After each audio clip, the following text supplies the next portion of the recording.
প্রিয় বন্ধুরা, আপনারা জানেন কি গরু কি অভিশাপ দিয়েছিল, যার কারণে আজ পর্যন্ত সমগ্র নারী জাতিকে সেই অভিশাপ ভোগ করতে হচ্ছে।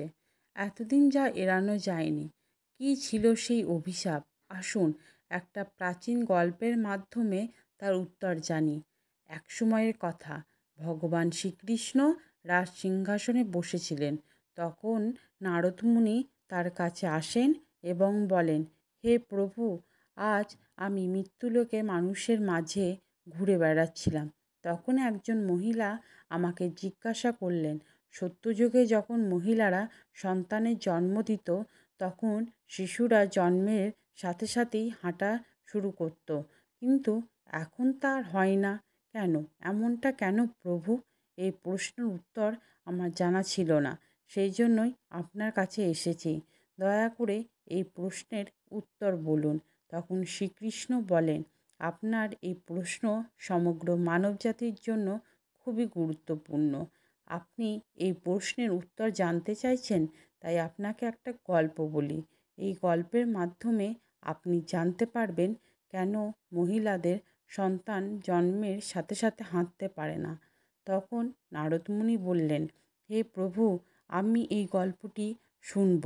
দয়া করে আমাকে এই গল্পটি বলুন। প্রিয় বন্ধুরা, আপনিও যদি জানতে চান এই প্রশ্নের উত্তর কী, তাহলে ভিডিওটা শেষ পর্যন্ত দেখুন এবং ভিডিওতে লাইক দিন। ভগবান শ্রীকৃষ্ণ বলেন, এক শহরে রামু নামে একটি লোক বাস করত। রামু ছিলেন স্বার্থপর মানুষ। রামুর একটা গাভী ছিল, সে দুধ দিত। রামু সেই গাভীকে বেশি করে সবুজ চারণ খাওয়াতো, দুধ দহন করত, আর সেই দুধ রামু নিজেও খেতেন এবং তার পরিবারের সদস্যদের খাওয়াতো এবং বিক্রিও করত। শুধু গরুর দুধ দিয়ে রামু তার সংসার চালাতো। এভাবেই কাটছিল রামুর সময়। কিছুদিন পর একটা সময় এলো যখন গাভী দুধ দেওয়া বন্ধ করে দিল। গাভীটি দুধ দেওয়া বন্ধ করার সাথে সাথে রামু তাকে খাওয়ানো বন্ধ করে দেয় এবং এমন একটি দিন আসে যখন রামু গরুটিকে অনেক পিটিয়ে বাড়ি থেকে নিয়ে যায় এবং জঙ্গলে ছেড়ে চলে আসে। এমন সময় এখন সেই গরু একা হয়ে গেল। বেচারা একা একা এদিক ওদিক ঘুরে বেড়ায়। এভাবে ঘুরতে ঘুরতে একদিন সে পৌঁছে যায় জঙ্গলে একটি মন্দিরের কাছে এবং সে ঈশ্বরের কাছে প্রার্থনা করে বলে, হে ভগবান, আমি আপনার কাছে মিনতি করি, আপনি আমাদেরকে গরুর জন্ম দিয়ে কেন এমন অন্যায় করেছেন? 84 লক্ষ জন্মের মধ্যে শ্রেষ্ঠ জন্ম মানুষের, তবুও তারা কত পাপ অপকর্ম করে। যতক্ষণ আমি দুধ দিতে থাকলাম, ততক্ষণ ওই ব্যক্তি আমাকে তার বাড়িতে রাখলো এবং সবুজ চারণ খাওয়ালো। আমি দুধ দেওয়ার বন্ধ করার সাথে সাথেই তিনি আমাকে চারণ দেওয়া বন্ধ করলো। শুধু তাই নয়, তিনি আমাকে বাড়ি থেকে বের করে দিয়েছে। এখন আমি এদিক ওদিক ঘুরে বেড়াই, বনের গাছ এবং ঘাস খেয়ে পেট ভরাই। হে ঈশ্বর, আপনার তৈরি করা সর্বশ্রেষ্ঠ জন্ম মানুষের, সেই মানুষ কেন এত স্বার্থপর, কেন এত লোভী? এরপর ভগবান শ্রীকৃষ্ণ বলেন, সময় ধীরে ধীরে কেটে যায়। বেচারা গরু এদিক ওদিক ঘুরতে ঘুরতে একদিন রামুর দরজায় আসে। রামু আবার লাঠি নিয়ে সেই গরুটিকে বনের দিকে তাড়িয়ে দেয়। এইভাবেই কিছুদিন কেটে যায়। গাভীটি আবার গর্ভবতী হয়। যখন 3-4 মাসের গর্ভবতী হয়, তখন সেই জঙ্গলের মধ্য দিয়ে যাচ্ছিলেন এক মহিলা। মহিলা সেই গাভীটিকে দেখে দেখে মনে মনে ভাবল, এই গাভীটি গর্ভবতী। আমি এক কাজ করি, আমি এই গাভীটি বাড়িতে নিয়ে যাই। তারপর বাছুর হলে এই গাভী আমাকে দুধ দেওয়া শুরু করবে এবং তারপর আমি সেই দুধ নিজে পান করব এবং আমার পরিবারের সদস্যদের সবাইকে খাওয়াবো এবং বিক্রিও করব। এই বলে মহিলা তার স্বামীকে ডাকতে গেল গরুটিকে ধরার জন্য, কিন্তু সে যখন তার স্বামীকে নিয়ে সেখানে উপস্থিত হয়, ততক্ষণে গরুটি সেখান থেকে চলে যায়। দেখতে দেখতে আরও সময় কেটে গেল। যখন সেই গাভীর প্রসবের সময় ঘনিয়ে এলো, তখন সে নির্জন বনের নিরাময় স্থানে বাছুর প্রসব করল। প্রসবের কিছু সময় পর সেই মহিলা ঘাস কাটতে একই বনে গিয়েছিল।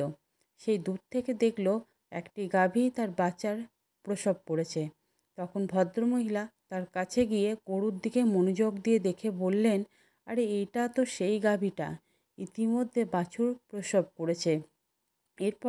এবার এই মহিলাটি মনে মনে ভাবল, এখন আমি অবশ্যই এই গরুটিকে নিয়ে আমার বাড়িতে নিয়ে যাব। মহিলাটা যখন এই কথা ভাবছিল, ঠিক সেই মুহূর্তে গরুটি বলল, বোন, আজ আমার একটি উপকার করো। আমার সন্তানের সবে জন্ম হয়েছে, সে হাঁটতে পারে না। তুমি যদি তাকে তুলে আমার কাঁধে রাখো, আমি আমার সন্তানকে নিয়ে নিরাপদ স্থানে চলে যাব, কারণ আমার সন্তান 8 মাস পর হাঁটতে পারবে। এরপর ভগবান শ্রীকৃষ্ণ নারদমুনিকে বলেন, মহর্ষি নারদ, আগে এমনটা ছিল না যে বাছুর জন্মের 8 মাস পর নিজের পায়ে হাঁটতে সক্ষম হতো। তখন নারদমুনি বললেন যে, হে ভগবান, তারপর কী হলো বলুন? তখন ভগবান শ্রীকৃষ্ণ বলেন, গাভীর এই কথা শোনা মাত্রই সেই মহিলা উচ্চস্বরে হাসতে লাগলেন এবং বললেন, তোমার সন্তান নোংরা হয়ে পড়ে আছে। আমি কেন তোমার সন্তানকে তুলে তোমার কাঁধে রাখব? আমি কেন তোমার উপর দয়া করব? এই বলে সেই মহিলা গরুকে নিয়ে মজা করতে করতে সেখান থেকে চলে যায়। সেই সময় গরুটি ছিল নিরুপায়, সেই তার সন্তানকে তুলতে পারেনি। তাই সেই মুহূর্তে গরুটি অনেক দুঃখ পেয়ে তাকে অভিশাপ দেয়। অভিশাপ দিতে গিয়ে বলল, আজ যাও, এখন তোমাদের সন্তান জন্মের পরই হাঁটা শুরু করে, কিন্তু আজ আমি তোমাদের অভিশাপ দিচ্ছি, এবার থেকে তোমাদের সন্তান জন্মের 10 মাস পরেই হাঁটতে পারবে। তারপর আমার সন্তান যে আজ হাঁটতে পারছে না, আজকের পর জন্মের সাথে সাথেই সে তার পায়ে হাঁটতে পারবে। এরপর ভগবান শ্রীকৃষ্ণ বলে, হে নারদমুনি, গরুর এই অভিশাপের কারণে আজ মহিলাদের সন্তান জন্মের সাথে সাথেই তাদের পায়ে হাঁটতে পারে না। সত্যযুগে শুকদেব জন্মের পরেই নিজের পায়ে হাঁটা শুরু করেছিলেন, আর বেদব্যাসও জন্মের পরে পরেই নিজের পায়ে হাঁটা শুরু করেছিল। এটা ছিল সত্যযুগের কথা, কিন্তু কলিযুগে তা হয় না। কলিযুগে জন্মের পর শিশু নিজের পায়ে হাঁটতে কমপক্ষে 9 থেকে 10 মাস সময় লেগে যায়। এর কারণ হলো, গরু সমগ্র স্ত্রী জাতিকে অভিশাপ দিয়েছিল। সেই দিন থেকে সমস্ত মহিলা সন্তান জন্মের সাথে সাথে হাঁটতে পারার প্রক্রিয়া থেমে যায়। গরুর অভিশাপের কারণেই শিশুর জন্মের 9-10 মাস পরেই পায়ে দাঁড়াতে সক্ষম হয় এবং বাছুর একই দিন থেকে নিজের পায়ে হাঁটতে সক্ষম হয়। তাই কারো আত্মাকে কষ্ট দেওয়া উচিত নয়। এটা হলো সনাতন ধর্মের সবচেয়ে বড় ধর্ম। বন্ধুরা, অন্যের দুঃখে দুঃখী হওয়া এবং অন্যের আশীর্বাদ অর্জন করাই সবচেয়ে বড় ধর্ম। তাই আমাদের উচিত অসহায় পশু পাখিদের সাহায্য করা।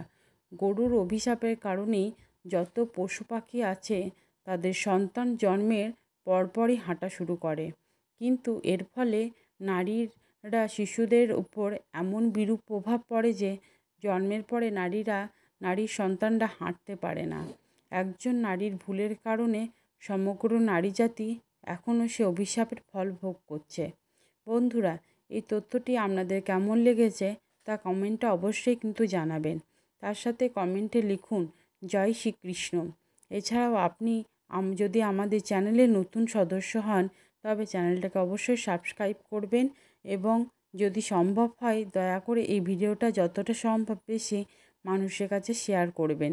ভিডিওটি দেখার জন্য আপনাদেরকে অসংখ্য ধন্যবাদ। সবাই ভালো থাকবেন, সুস্থ থাকবেন, সাবধানে থাকবেন। আবারও একটা নতুন ভিডিও নিয়ে আপনাদের কাছে হাজির হয়ে যাব। তো বাই বাই।